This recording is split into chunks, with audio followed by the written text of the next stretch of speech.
in Nigeria or anywhere else is a fool's gold, so they say. So where do the wise turn to raise revenue? Tax is one, but there have also been calls to boost Nigeria's non-oil exports as another means of raising earnings. According to Nigeria Export Promotion Council, Nigeria's non-oil export sector continued its growth trajectory in the first quarter of 2025, recording a 24.7% increase compared to the same period in 2024. That's a total value of $1.79 billion. But experts say this number is impressive and can be bigger. To give us the hows and the whys, we now speak with registered soil scientist, founder and soil experts at Fresla Agro Consult, Ndifreke Ebu. It's great to have you in.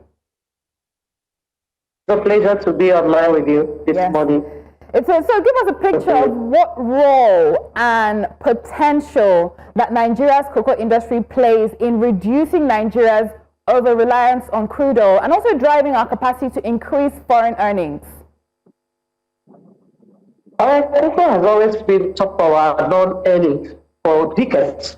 Over the past 3 decades, cocoa alone has contributed to the annual average of $313 billion to the gross domestic produce of the country. Today, with the international cocoa price at about $8,000 per ton from what we had before, now in 2024 was recorded $8,000 per ton. But in 2025, we have gotten up to $10,000 per ton.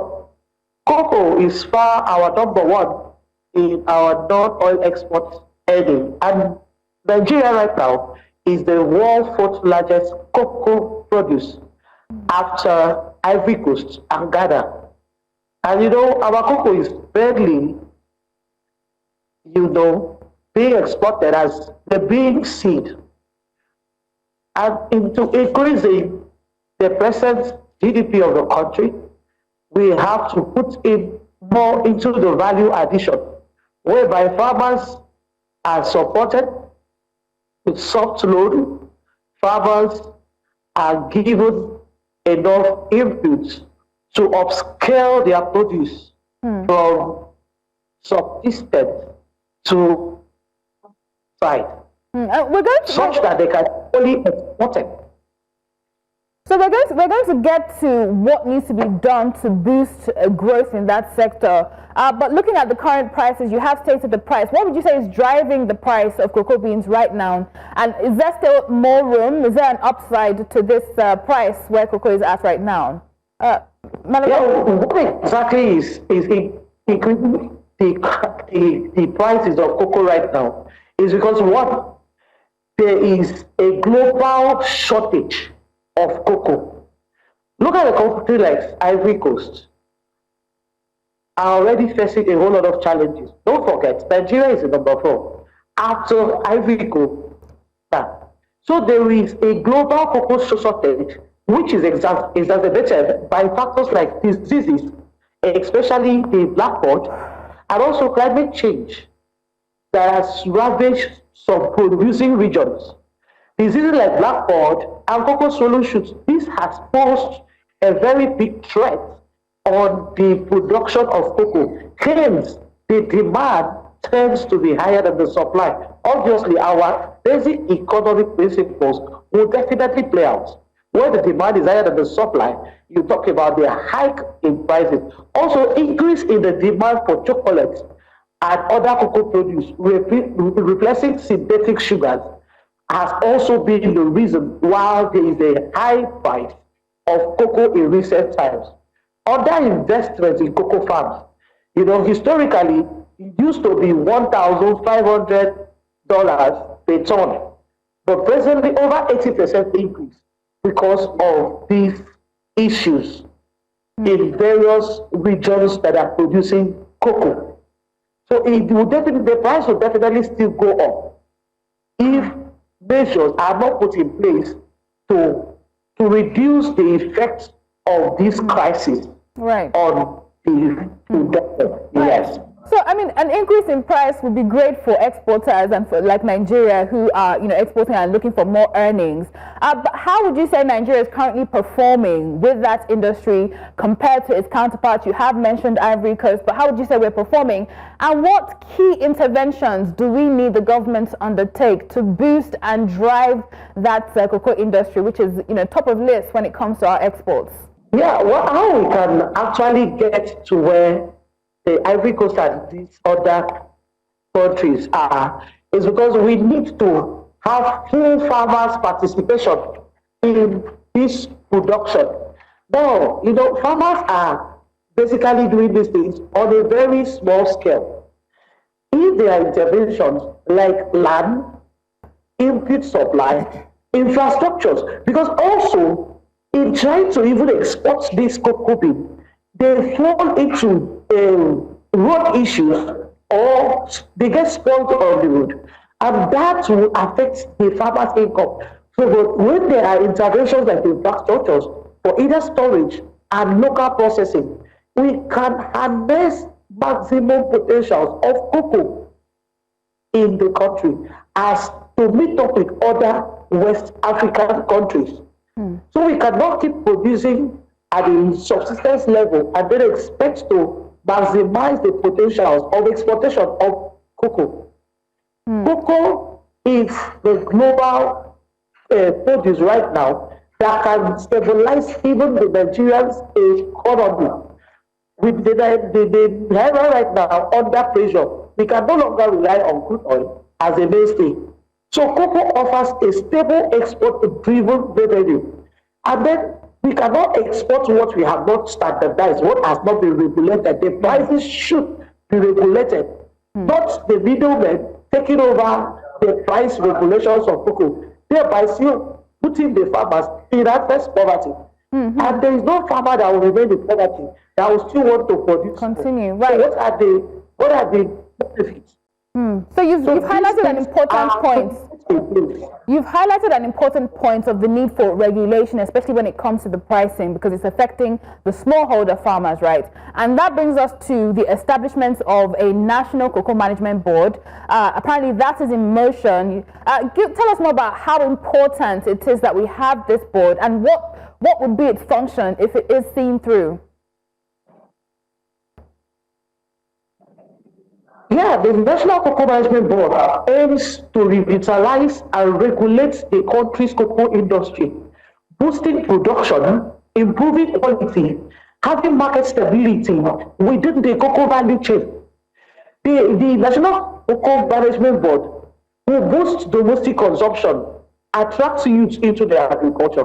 This commission have a whole lot to do because they need to create more awareness by bringing in the youth. Because if you look at the farming sector, you realize that there are more of women and who have lost strength over time due to usage of crude tools in farming. So this management board approach of encouraging the youth into agriculture. They will need to support the farmers. The board will provide low interest loans to enable farmers to adopt modern techniques and improve yield.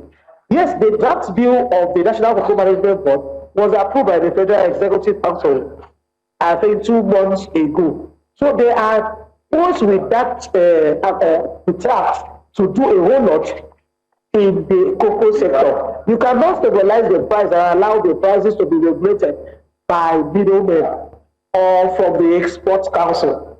The farmers, the board is in place so that it can help the farmers. That is what we call a decentralized model, not a centralized model where everything is done at a central point and then they will still leave the farmers impoverished. But where the system and the model is decentralized, where the farmer can equally export his or her produce, having given a standard quality to be exported, you see, at that point, farmers will maximize their profit. Now, in the case of agri, let's always know that it is beyond a paperwork. If we don't begin to do what we say or what we talk about, and the modalities put on ground are not implemented, we will still be lagging behind. Presently, Brazil is coming up with so much innovations and prospects for cocoa. And if that happens, our position and where we'll be making from cocoa will reduce. So a lot needs to be done along the value chain. Right. And this board is supposed to be boosting production. How will they boost production? By having ways of local processing within the producing regions of this cocoa. Yeah, and I'm sure all these moves, all these moves, right? All these things that need to be put in place that you have highlighted, of course, will go a long way in attracting investment. Because of time, let's move on now, right? We know that cocoa butter, and the likes are topping the list of the top 20 exported products, but there's still bottlenecks in place that are hindering, the growth of that sector. So let's begin with infrastructure and the port hassles. Give us a picture of what really is going on in that regard. We're hearing stories of 5,000 trucks that are seeking access to, places like Apapa and Tinkan every day, when that port was originally meant to accommodate only 1,500. So what's being done in this regard, and what are some of the issues?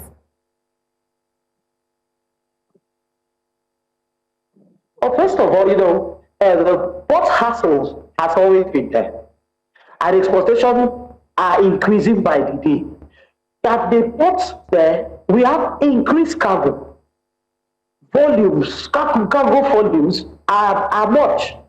Potential capacity of these ports is limiting, which sometimes might lead to delay in vessels' departure. Like you said, the port can accommodate, say, 1,005, and then what is already available on ground is 5,000. And you know that at this point, they're going to ship these produces in batches.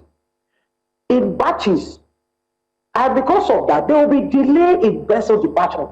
So take, for instance, 5 vessels have left for departure for this export produce to be sent to countries that are meant for. It's going to take another period of time to send the remaining 3,500. So by so doing, there is so much congestion at the ports, and there is disruption to inland transportation. So in trying to harness the profit and harness the potentials of this cocoa, there is need for ports to be strengthened, and probably other ports be opened. Because you can imagine where we only have one port in a country, where we have a large volume of export produce to be sent out. So there will always be this bottleneck, this bureaucracy at every point. The exporters are trying to do what they know best. And by so doing, the farmers will bear the brunt of the pain, because they're going to make losses from this issue they bought. Indeed. I mean, hopefully they do address that. We have developments of, more ports. We're hearing news about that. Let's come to the issue of repetitive taxes and levies by agents, and that overlapping within the system. How is this harming the sector? Just give us an idea. Please, which of the agents? The security? Those who collect the taxes, even those along the roads. You hear, of truckloads having to pay an additional 300,000 just to transport goods from one place to another. Yes, it's actually still a problem, like we've said. In as much as we want to make the best out of what we produce in the country and make it available at every point in time, these measures increases the cost of these goods getting to the final consumer. It will increase the cost. Because by the time the thing moves from point A to point B, and in the course of moving in all these points, there are taxations and levies across the road path. At the end of the day, the final consumer face the problem of high costs. It is very sad that by the time a farmer sends a produce or to whoever middleman that is transporting it from the producer, because they have middlemen that transport from the farmer, the producer, to the final consumer. So this excess taxation poses risk of high cost of foodstuff. Look at it today's economy. Imagine bringing a truckload of rice from wherever to another location the taxation of the road will even add up to the original cost of that produce. And by so doing, the final consumer does not really have the privilege of enjoying the benevolence of this farmer that was set. So these things has to also be looked into. That as far as a truck carries foodstuff, there should be some level of restraint on levies and taxations on the road. And you also have to understand that this will also delay the goods from getting to final places, because there are sometimes the drivers of these vehicles may decide not to pay, and because of that their vehicles may be impounded along the road and is exposed to harsh weather conditions, whether rainfall or high sun or wind or anything can befall such a cargo or a transport truck that is moving these foodstuffs from one point to another. So it is not a good one for the agribusiness and its value chain. I can imagine there are so many issues, from road transportation to taxation and even the road network itself that you have highlighted. And as you have said, it is important that we have that National Cocoa Board, and perhaps a board for other produce to drive non-oil export earnings. Thank you so much for joining us, Ndifreke Ebu, RSS, founder, soil expert, Fresla Agro Consult. It's been a pleasure getting your insights. All right. It's a pleasure always being here. Yes. Thank you for bringing me up on Business Age today. Yes, a pleasure. Some other time.